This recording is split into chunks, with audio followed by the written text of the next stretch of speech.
Ladies and gentlemen, the President of the United States. I do not need to tell you that we are still locked in a deadly struggle with our enemies, the enemies of our ways of life. And the war is still the chief job of each one of us, the greatest production of which we are capable, faithful adherence to regulations that make it possible to supply our men in battle with everything they need, and buying and holding war bonds. These are things that we at home must do to speed victory. In the past 3 years, more than 85 million Americans have invested billions of dollars in bonds. Never before have so many people held such a direct share in a great national effort to save, to buy, and to hold all that we can of war bonds. This is a small service to ask of us who do not fight. Yet it is one of the biggest things that we can do for our fighting men.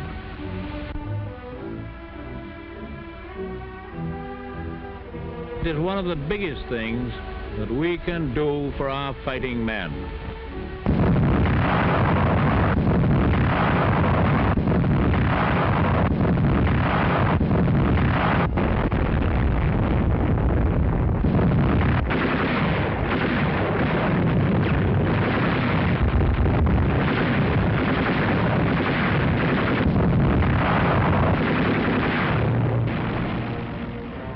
These are our fighting men, and these are our bonds in action. Now, this minute. Here in battle, they speak to the enemy in words of steel, and voices of thunder. Here right now, you, John, are speaking. And you, Mary. And you, Mike. And you, and you, and you. You're speaking because your name is on a piece of paper, a war bond. And the enemy listens to you and dies when America speaks.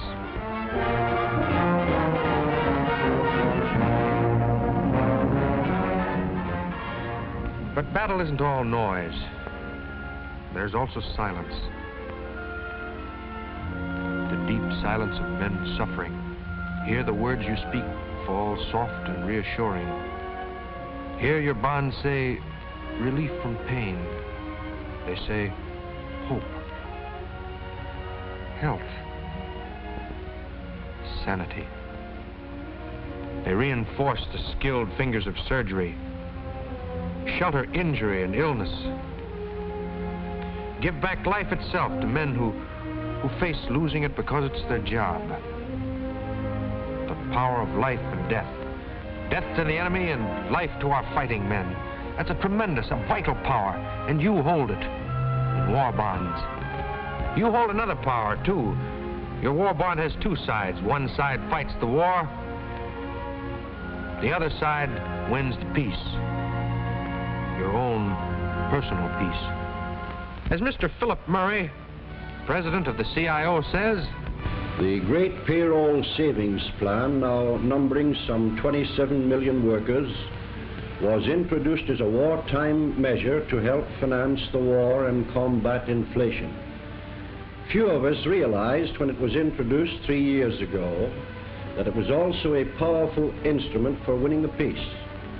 Through a program of regular savings engaged in now and carried over into the post-war era, the working men and women of America have an unprecedented opportunity to ensure themselves a substantial measure of security. Mr. William Green, president of the AFL. Men of labor know that in organization there is strength, and the men and women of America are today organized into a vast war bond army. If we remain united by buying and holding war bonds until they mature, we shall be taking a great step forward toward the realization of that security to which we look forward in the future.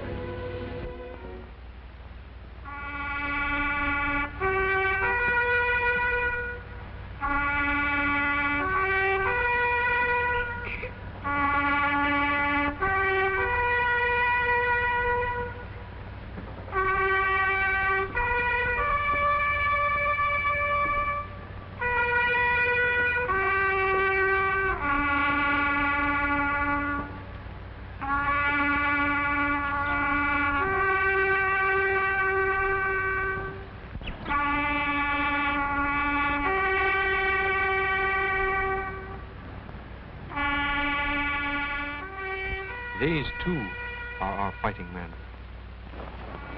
They have security. Timeless and eternal. They got it the hard way. It wasn't the kind they wanted, but they knew what they had to do. And they knew, too, these partners of yours, what you have to do. They knew what bonds mean out there and back here, now and in the future. They knew what Mr. Eric Johnston, President of the United States Chamber of Commerce, means when he says, "The great industrial machine of America has performed miracles during this war, and it will continue to meet any demand that may be placed upon it until at long last victory is ours. But it takes work and money and plenty of both to keep this immense industrial machine operating at full steam. The bonds you buy and hold now account for a large part of that money. And when the war is over, these very same bonds will form a backlog of funds with which you can buy a home, or educate your children, or put you in a small business, or if needed, for food, rent, and clothing. The bonds that you buy today and hold in the future give you a vital stake in our America that is, and in our America that is to be."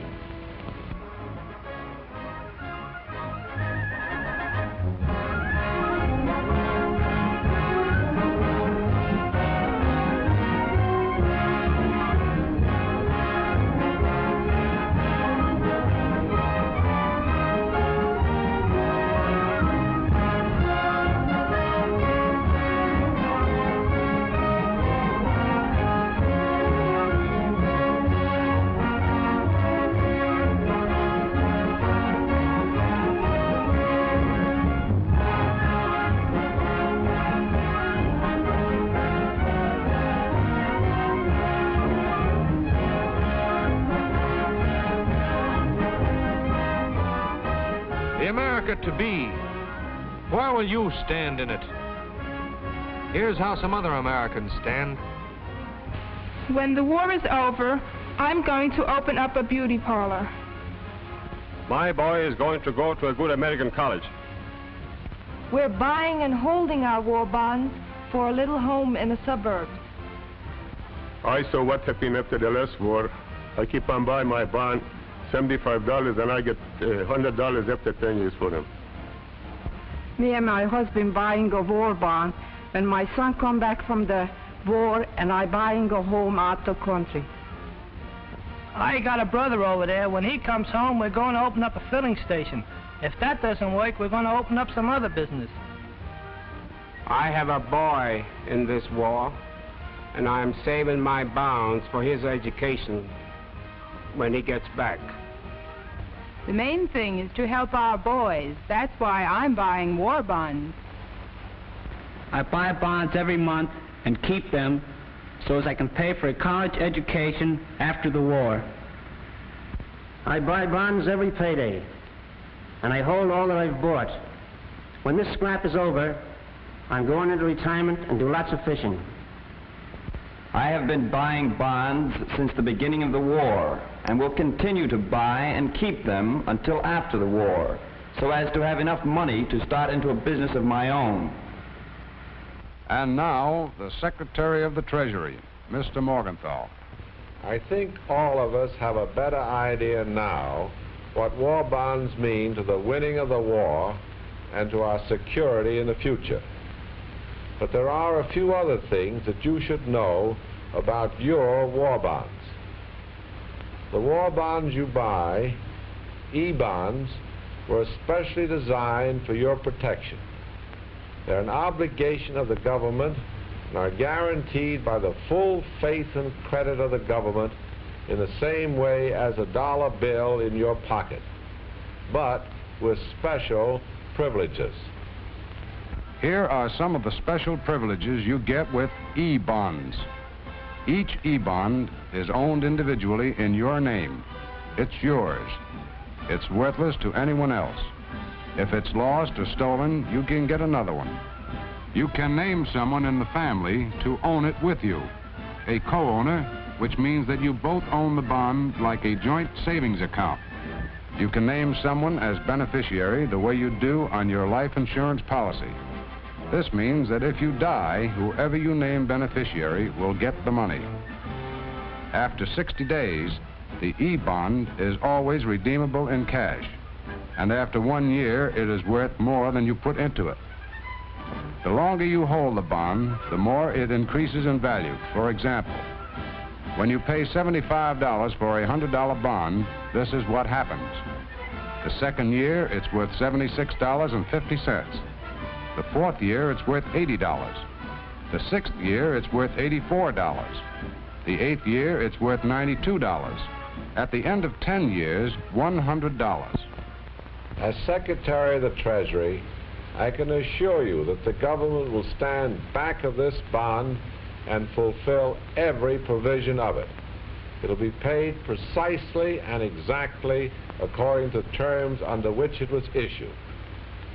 You have only to hold on to your bonds to receive the maximum return, for they are designed to favor those who hold them the longest. Keep buying them regularly and hold them to maturity. That's the story. Put every dollar you have into the green uniform of the E-bond. And for the nation's future, and for your own, hold them. They work for the war, and they work for you. I know what I'm talking about. I used to work in a war plant myself 2 years ago. Since then... But I'm still buying bonds. And so are my buddies, millions of them. We're buying them and we're holding them. Just like we held Henderson Field at Guadalcanal. You remember? But we're going right on. For America and our future. How about you?